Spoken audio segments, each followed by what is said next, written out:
सालाना ज़ियारत मुक़द्दसा मरीम के पहले दिन का आगाज़ मुक़द्दसा मरीम की पालकी के जुलूस के साथ हुआ, जिसकी सदारत archbishop Benny Mario Travis ने की और पाकिस्तान भर से कायनाना बरादरी और सिस्टर साहिबात ने शिरकत की।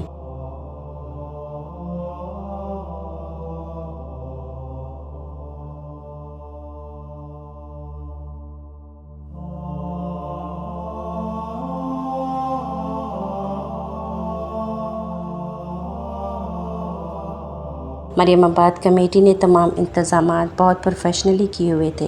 अक़दस जुलूस मुक़द्दसा मरीम की शान में बहुत खूबसूरत और रूहानी असर में पाक अल्तार पर दाखिले के गीत की गूंज में आया। Saint Francis Assisi choir Hafizabad ने प्रस्तिश के फ़राइज़ अंजाम दिए। Archbishop Benny Mario Travis ने पहाड़ी और चश्मे को बरकत दी और पाकमास की कुर्बानी गुजरानी गई, जबकि वाज रेवरेंड फादर अकरम जावेद अर्ज़ लाहौर ने किया और ज़ायरीन को रूपरवा पैगाम से नवाजा और पाक शराकत तमाम ज़ायरीन को दी गई, जबकि पेशकश सिस्टर्स ऑफ मोमिनीन मरियमाबाद ने की और रस्मी ताजपोशी sisters of charity of saint जैनेटेड ने की।